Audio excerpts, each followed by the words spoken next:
Negara produsen kendalikan dunia perdagangan lalu kendalikan dunia keuangan. Itu persepsi old mind. Pasar modal dan pasar uang lah sebenarnya pengendali dunia keuangan. Dan ini persepsi new mind. Neraca perdagangan positif dianggap baik dan solusi bernegara oleh old mind. Faktanya selama menjabat malah impornya membesar. Lalu selalu negatif dagang dengan kakak tertua Tiongkok. Jujur, entah bagaimana kok sekarang kakak tertuanya negara komunis ya. Dan diterima luas lagi pemahaman bahwa tidak apa-apa bekerja sama dengan negara komunis. Yo wes, kita lanjut. Toh jabatan old mind ada batasnya. Kembali ke kalimat awal, negara produsen akan kendalikan dunia perdagangan dan dunia keuangan. Itu strategi Tiongkok. Di mana negara defisit alias yang Tiongkoknya surplus, pasti negara yang kalah tersebut akan dipaksa pakai yuan. Catat ya, ketika sebuah negara pakai mata uang negara lain untuk transaksi, artinya negara tersebut kalah ekonominya. Kita lihat strategi serangan ekonomi dari ilmu ekonomi.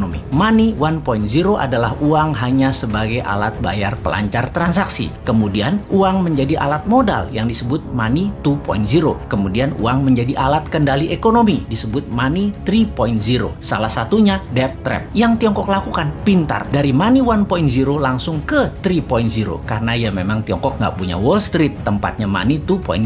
Kita lompat sebentar sebelum balik ke money 3.0 agar sambungannya paham. Sejarah Partai Komunis di Tiongkok, di mana orang-orang nasionalis kabur keluar Tiongkok ketika komunis berkuasa dengan tangan besi. Satu ke Taiwan, jadi negara yang dipayungi Amerika. Yang kedua ke Hong Kong, jadi city country di bawah Inggris. Keduanya, Taiwan dan Hong Kong ekonominya maju pesat sejak tahun 60-an hingga saat ini. Sejak tahun 1989, reformasi ekonomi di Tiongkok melawan hegemoni IMF mulai dijalankan secara gerilya, main dengan globalis dan main dengan double standard, yaitu renminbi yuan. Catat sekali lagi, nantinya kita new mind akan pakai strategi yang sama ini, kecuali kalian masih suka dengan old mind yang sekarang berkuasa. Apa yang Tiongkok lakukan setelah memutuskan melawan IMF, namun di permukaan pura-pura taat pada Amerika? Ini terjadi di zaman Deng Xiaoping awal mulanya. Mereka jadi negara produsen buruh murah. Maklun mengerjakan sebagai tukang jahit apa saja yang disuruh globalis. Lalu perlahan menggeser dari maklun tukang jahit menjadi negara produsen. Maklun ini adalah strategi agar terjadi pembiasaan. Ketika awal menjadi negara produsen, Tiongkok mengizinkan pemalsuan atau kopi atau tiru merek-merek ternama dunia untuk beredar di dalam negerinya. Semakin mahir, maka mulai negara membiayai sektor hulu produsen, pabrik-pabrik dengan uang renminbi yang uang tersebut tidak boleh beredar di luar negeri, hanya boleh beredar di Tiongkok. Inilah awal tahun 90-an mereka lakukan ini semua secara masif, secara gila-gilaan. Apa saja dibangun. Dan setelah menjadi pengendali produksi, mulai ekspansi di tahun 2013 dengan strategi BRI, yaitu Belt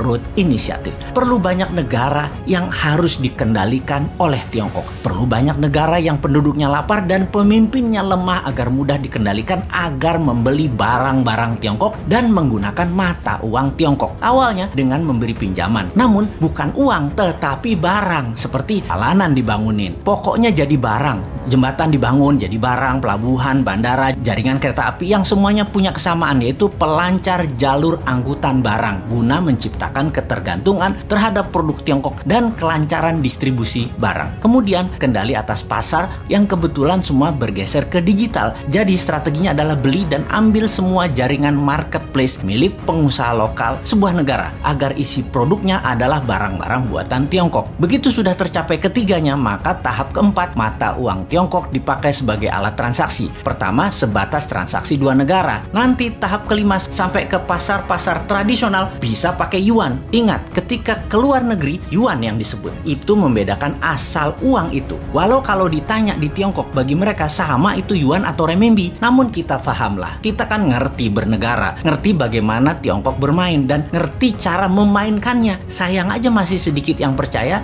dan masih banyak yang tidak peduli. Wajar kalau masyarakat tidak tahu, namun pejabat yang tidak peduli dan tidak tahu juga banyak banget. Apalagi yang mau menari jadi presiden di 2024. Rasanya nggak ada yang paham beginian. Yang penting gue populer dan rakyat pilih gue. Lihat aja daftar 10 orang yang katanya calon presiden di lembaga survei. Kita review satu persatu. Paham nggak bernegara ala Tiongkok dan Amerika? Rasanya Kagak ya, New Mind beda. Kita paham dan strateginya bukan ikuti keduanya, namun punya strategi sendiri untuk main 3 kaki awalnya dan menyalip di tikungan di tahun 2030 menjadi 3 besar dunia dan di 2045 menjadi negara superpower. Kalau hanya naik 7% setahun dan faktanya 5% pertumbuhan ekonominya, mimpi jadikan Indonesia negara superpower. Buktinya sekarang aja pakai yuan dagangnya, harusnya pakai rupiah. Bos, itu artinya kalian old mind geblek bernegaranya.